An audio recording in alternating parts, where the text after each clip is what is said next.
Hi friends, मेरा नाम है चंद्रकांत परमार और आप देख रहे हैं मेरा YouTube channel your accounts teacher.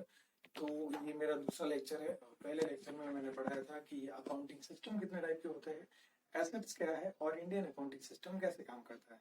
तो आई होप मेरा लेक्चर आपको पसंद आया होगा और ये मेरा दूसरा लेक्चर है जो कि मैं स्टार्ट आज करने वाला हूँ। ये लेक्चर आज शुरू करते हैं। प्लीज मेरा ये जो चैनल है उसका आप लाइक करना और इस वीडियो को लाइक करना और मेरे इस चैनल को प्लीज सब्सक्राइब करना। जो भी आपकी फ्रेंड्स है उनको भी वो ये वीडियो शेयर करना ताकि वो घर बैठे अकाउंट्स इजीली पढ़ सके, सीख सके और अपने एग्जामिनेशन को इजीली क्लियर कर सके। तो स्टार्ट करते हैं आज लाइबिलिटी से। अब लाइबिलिटी क्या है? लाइबिलिटी का मतलब होता है दायित्व, यानी एक संस्था या एक व्यक्ति जिसमें दूसरा व्यक्ति या संस्था किसी तरह की उधार मांगता है, यानी कोई संस्था में आपका उधार है, वो संस्था के प्रति आपका दायित्व है कि आप उस संस्था को आपका जो जो जितनी भी राशि है, धनराशि है, वो आपको भविष्य में वापस देनी है। अब लाइबिलिटी को प्लेस किया जाता है बैलेंस शीट के लाइबिलिटी साइड में, यानी उसको बैलेंस शीट में दर्शाया जाता है। उसमें सारी अलग अलग तरह की लाइबिलिटीज होती है, जैसे आपकी शेयर कैपिटल है, उसके बाद आपके जो क्रेडिटर्स है और आपकी लोन्स जितने भी बैंक से है, यानी उसको सिक्योर्ड लोन बोलते हैं। उसके बाद जो अनसिक्योर्ड लोन है, ये सारी चीजें जो है वो आपके बैलेंस शीट के लाइबिलिटी साइड में बताई जाती है। तो लाइबिलिटी कितने टाइप की होती है स्टार्ट करते हैं। लाइबिलिटी होती है 3 टाइप की। उसमें सबसे पहले होती है करंट लाइबिलिटी। अब करंट लाइबिलिटी क्या है? The liabilities which are due और पेएबल विद इन 1 ईयर, यानी ऐसी लाइबिलिटी जो ड्यू और पेएबल 1 साल के भीतर होती है उसको बोलते हो आप करंट लाइबिलिटी, जो कि शॉर्ट टर्म लाइबिलिटी के नाम से भी जानी जाती है। अब ये लाइबिलिटी कौन सी होती है? उसमें सबसे पहला आता है क्रेडिटर, उसके बाद आता है बिल्स पेबल और जो सैलरी पेबल या छोटे छोटे जो एक्सपेंस होते हैं जो 1 साल के दरमियान ही आपको देने होते हैं, वो सारे जो एक्सपेंस होते हैं वो सब आपके लाइबिलिटीज में आते हैं, जिसको बोलते हैं शॉर्ट टर्म लाइबिलिटी।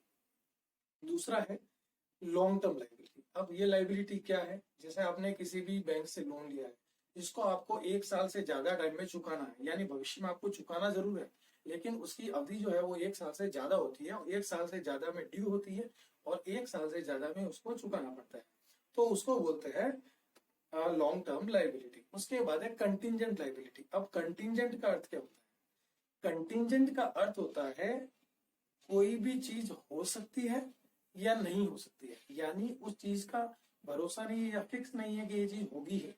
तो ऐसे जिस कोई भी ऐसे कंटिजेंट जैसे कोई इवेंट पे, जैसे कोई इवेंट जो भी घटित हो भी सकता है और नहीं हो सकता, तो उस इवेंट यानी उस घटना के घटित होने पर अगर किसी तरह की लाइबिलिटी उत्पन्न होती है, यानी दायित्व उत्पन्न होता है, तो उसको बोलते हैं कंटिजेंट लाइबिलिटी। अब कंटिजेंट लाइबिलिटी क्या क्या होती है?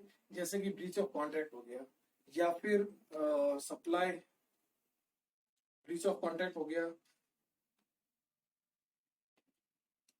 या फिर डिफॉल्ट इन सप्लाई, ये सारी चीजें जो है वो है कंटिजेंट लाइबिलिटी। अब चलते हैं इनकम की तरफ। तो इनकम कितने टाइप की होती है? अब इनकम होती है 2 टाइप की। इसको बोलते हैं कैपिटल रिसीट और दूसरा होता है रेवेन्यू रिसीट। अब कैपिटल रिसीट क्या होती है?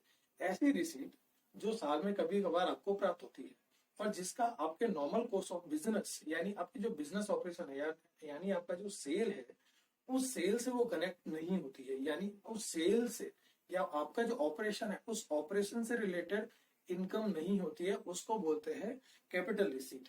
अब कैपिटल रिसीट में क्या क्या आता है? जैसे आपने कोई शेयर इश्यू किए, तो शेयर इश्यू से जो इनकम रिसीव होती है उस इनकम को बोलते हैं कैपिटल रिसीट। ये आपके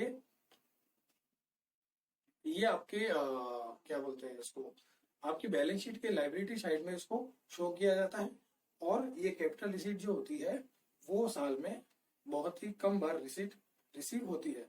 उसके बाद दूसरी है रेवेन्यू रिसीट। रेवेन्यू रिसीट ऐसी रिसीट है जो कि आपकी जो बिजनेस ऑपरेशन है उससे डायरेक्टली रिलेटेड होती है, यानी आपकी जो इनकम है, जैसे आप कोई प्रोडक्ट का सेल करते हो, तो उस प्रोडक्ट के सेल से जो आपको इनकम प्राप्त होती है उस इनकम को बोलते हैं रेवेन्यू रिसीट। यानी उस इनकम से रिलेटेड और भी जितने रिसोर्सेज है, उन रिसोर्सेज से अगर किसी प्रकार की रिसीट होती है आपको प्राप्त, तो उस रिसीट को बोलते हैं रेवेन्यू रिसीट। जैसे आपको किसी तरह का डिस्काउंट मिला या आपको किसी तरह का इंटरेस्ट मिला उस अमाउंट से रिलेटेड, सेल के अमाउंट से रिलेटेड, या आपने सेल किया तो सेल का जो अमाउंट मिला, तो ये सारी चीजें जो होती है वो आपकी होगी रेवेन्यू रिसीट। अब कैपिटल रिसीट मैंने आपको बताया था, कैपिटल रिसीट में आएगी जैसे आपने इंश्योरेंस क्लेम आपको मिला, या आपको गवर्नमेंट ग्रांट मिली, या फिर आपने कोई शेयर इशू किया या डिबेंचर इशू किया, तो ऐसी जितनी रिसीट है क्योंकि आपको साल के दरमियान कभी कभार मिलती है या 2-3 सालों में भी एक बार प्राप्त होती है, और जो कि आपके बिजनेस ऑपरेशन से डायरेक्टली रिलेटेड नहीं होती, उसको बोलते हैं कैपिटल रिसीट। उसके बाद आगे चलता है। अब एक्सपेंसेस क्या है?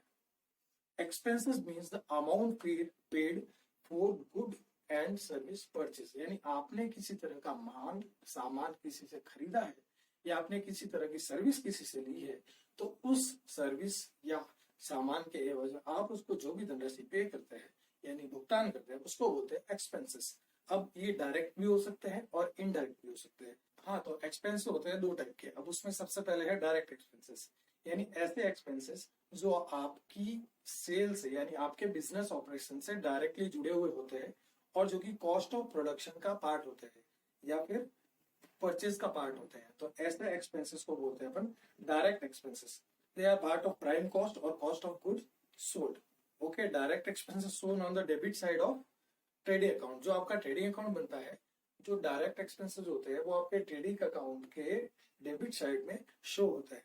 ठीक है, उसमें एग्जांपल आपको बताता हूँ। सबसे पहले वेजेस या फिर फैक्ट्री रेंट वगैरह है, या मटेरियल कॉस्ट है, या फिर फ्यूल है, या आपने जो सामान लाया उससे रिलेटेड किसी तरह का फ्रेट यानी आपने किसी का भाड़ा दिया है, तो सारी चीजें जो आपके प्रोडक्शन से रिलेटेड है डायरेक्टली, वो सारी चीजों को बोलते हैं डायरेक्ट एक्सपेंसेस। अब इनडायरेक्ट एक्सपेंसेस क्या होते हैं? ऐसे एक्सपेंसेस जो आपके ऑपरेशन से डायरेक्टली जुड़े हुए नहीं होते हैं लेकिन आपके बिजनेस का ही पार्ट होते हैं। तो ऐसे एक्सपेंसेस कौन कौन से? So they are not directly related to the core business operation. They are necessary to keep the business up and running, but are not related directly to the cost of production. यानी आपकी सारी जो production होती है उस production से directly related नहीं होते, लेकिन बिजनेस को बनाए रखने के लिए इन एक्सपेंसेस को किया जाता है।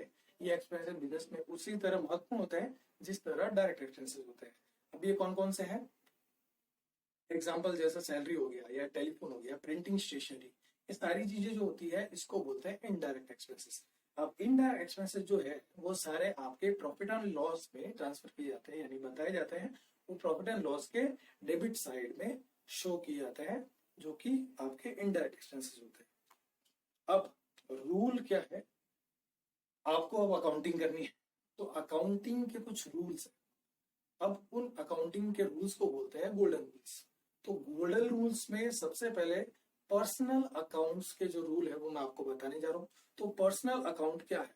A separate account will be created for each person, यानी एक पर्सन या किसी आर्टिफिशियल पर्सन के लिए अगर किसी तरह का एक व्यक्तिगत अकाउंट खोला जाता है तो उसे बोलते हैं पर्सनल अकाउंट। जैसे आपने किसी एक व्यक्ति का अकाउंट खोला, जैसे मैं चंद्रकांत, आपने मेरा अकाउंट खोला तो चंद्रकांत अकाउंट। ओके, या फिर आपने आपका अकाउंट खोला है, या फिर आपने किसी कंपनी का अकाउंट खोला है, या फिर किसी बैंक के नाम से बैंक का अकाउंट खोला, तो ये सारी चीजें जो है, बैंक भी एक आर्टिफिशियल पर्सन है या फिर एक इंस्टीट्यूशन है, कंपनी भी है तो एक एंटिटी है। तो इस तरह से जितने भी अकाउंट्स खोले जाएंगे उसको बोलेंगे पर्सनल अकाउंट। जैसे एग्जाम्पल दिए हुए मैंने, जैसे राम्स अकाउंट बैंक अकाउंट या कोई कंपनी का अकाउंट है या फिर कोई प्रीपेड एक्सपेंस का अकाउंट है। अब रूल क्या है और पर्सनल अकाउंट की, आपको पर्सनल अकाउंट की एंट्री कैसे करनी है? तो उसका रूल है debit the receiver and credit the giver, यानी जो इंसान से को आपको भुगतान करना है, जो इंसान प्राप्त करता है उसको आपको डेबिट करना है और जो इंसान भुगतान करता है उसको आपको क्रेडिट करना है। Debit the receiver and credit the giver. Okay, अब एग्जांपल मैंने एक बताया हुआ है नीचे कि आपने किसी को पेमेंट किया, ठीक है, तो डेबिट द रिसीवर, आपने जैसे पेमेंट किया, जैसे मैंने आपको पेमेंट किया है तो मैं आपका नाम से आपके नाम को डेबिट करूंगा और बैंक को क्रेडिट करूंगा। तो बैंक जो भी होगी मेरी वो क्रेडिट हो जाएगी क्योंकि वो गिवर है, और आप जो कि रिसीवर है वो डेबिट हो जाएंगे। उसी तरह से अगर मैं कोई भुगतान आपसे प्राप्त करता हूं तो बैंक अकाउंट जो होता है वो मेरा डेबिट हो जाता है क्योंकि उस अकाउंट में धनराशि प्राप्त हुई है, और आपका अकाउंट जो है वो क्रेडिट होता है क्योंकि आपने मुझे एक भुगतान किया है। तो इसी तरह से रियल अकाउंट्स, अब रियल अकाउंट्स होते क्या, तो रियल अकाउंट होता है एक separate account will be created for each class of property and assets, यानी आपकी जो एसेट्स और प्रॉपर्टी होती है उसका अगर कोई अकाउंट खोला जाता है तो उसे बोलते हैं आप रियल अकाउंट। जैसे कैश एक तरह की एसेट्स है, उसका अकाउंट खोला आपने तो वो है रियल अकाउंट। जैसे आपने किसी फर्नीचर का अकाउंट खोला है या किसी कार का अकाउंट खोला है, तो ये सारी चीजें जो है वो आपकी रियल अकाउंट में आती है। ठीक है, अब रियल अकाउंट का गोल्डन रूल क्या है? रियल अकाउंट का गोल्डन रूल है डेबिट व्हाट कम्स इन, यानी जो आपके पास प्राप्त होता है, जो भी वस्तु या जो प्रॉपर्टी आपके पास आती है, प्राप्त होती है, उसको आपको डेबिट करना है। और जो आपकी जो एसेट्स है जो आपके व्यापार से जाती है उसका आपको क्रेडिट करना है। इसका रूल्स है debit what comes in and credit what goes out, यानी ऐसी कोई संपत्ति जो आपके पास प्राप्त होती है उसको आपको करना है डेबिट, और जो आपके पास से जाती है उसको करना है क्रेडिट। अब एग्जांपल लिया है मैंने, जैसे आपने किसी तरह का फर्नीचर खरीदा, ठीक है, तो जैसे आपने फर्नीचर खरीदा तो फर्नीचर आपके व्यापार के अंदर आएगी, जैसे आएगी आप फर्नीचर अकाउंट को करेंगे डेबिट। ओके, उसके बाद अगर आपने भुगतान किया है ओके कैश में, तो कैश में भुगतान किया है तो 2 में आपको कैश अकाउंट क्रेडिट हो जाएगा। तो कैश भी एक संपत्ति है और जो फर्नीचर वो भी एक संपत्ति है। जो संपत्ति आ रही है वो आपकी डेबिट हो जाएगी, जो संपत्ति जा रही है यानी कैश जा रही है वो आपकी क्रेडिट हो जाएगी। इसी तरह से तीसरा अकाउंट है नॉमिनल अकाउंट। अब नॉमिनल अकाउंट क्या है? ये it includes all the expenses and losses और income and gain of the business, यानी जितने एक्सपेंस होते हैं और जितनी इनकम्स होती है उन सबको इस अकाउंट में यानी नॉमिनल अकाउंट में ऐड किया गया है। ये नॉमिनल अकाउंट जो होते हैं वो एक्सपेंसेस और इनकम से रिलेटेड होते हैं। ओके, अब इनका रूल क्या है? आपको इनकी अकाउंटिंग एंट्री किस प्रकार करनी है? तो इनकी अकाउंटिंग एंट्री होगी rule for the nominal all nominal accounts. उसके रूल क्या है? Debit all expenses and losses and credit all income and gain, यानी आपको जितने भी खर्चे होते हैं वो आपको करने हैं डेबिट, और जितने भी आपकी इनकम्स होती है उनको करना आपको क्रेडिट। अब जैसे आपने किसी वेजेस का भुगतान किया है तो आपने वेजेस का भुगतान कर दिया, तो ये एक नॉमिनल अकाउंट है, तो वेजेस अकाउंट हो जाएगा डेबिट टू बैंक या टू कैश। कैश में आपने वेजेस को पेमेंट किया, पेमेंट किया है, तो उस कैश अकाउंट जो है वो आपका क्या है? रियल अकाउंट है। तो रियल अकाउंट कैश अकाउंट हो गया। तो कैश जो है वो रियल अकाउंट के का रूल क्या था कि आपकी जो संपत्ति व्यापार से बाहर जाती है वो हो जाएगी आपकी क्रेडिट। तो वेजेस हो गया, ये हो गया नॉमिनल अकाउंट जो हो गया डेबिट क्योंकि एक्सपेंसेस है, और उसके क्रेडिट साइड में आपकी कैश आ जाएगी। तो वेजेस अकाउंट दिया टू कैश, यानी एक तरफ आपका जो नॉमिनल अकाउंट है वो आपका डेबिट हो रहा है क्योंकि ये एक्सपेंस है, और दूसरी तरफ आपका रियल अकाउंट है वो क्रेडिट हो रहा है क्योंकि वो रियल अकाउंट से आपकी कैश व्यापार से बाहर जा रही है। और इसी तरह से अगर आपको किसी तरह की इनकम प्राप्त होती है, जैसे इनकम तो कोई भी इनकम, जैसे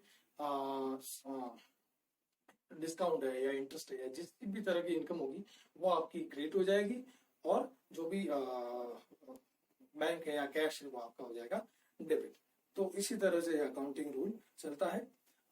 ये सारे थे आपके golden account golden rule of accounting, और इसी तरह से आपको ये सारी अकाउंटिंग करनी है। अगर आपको किसी तरह की प्रॉब्लम आती है आपकी इस अकाउंटिंग्स में तो आप मुझे कमेंट कर सकते हैं और आप मुझे पूछ सकते हैं कि सर मुझे ये प्रॉब्लम आ रही है, मैं आपकी वो प्रॉब्लम जरूर सॉल्व करूंगा।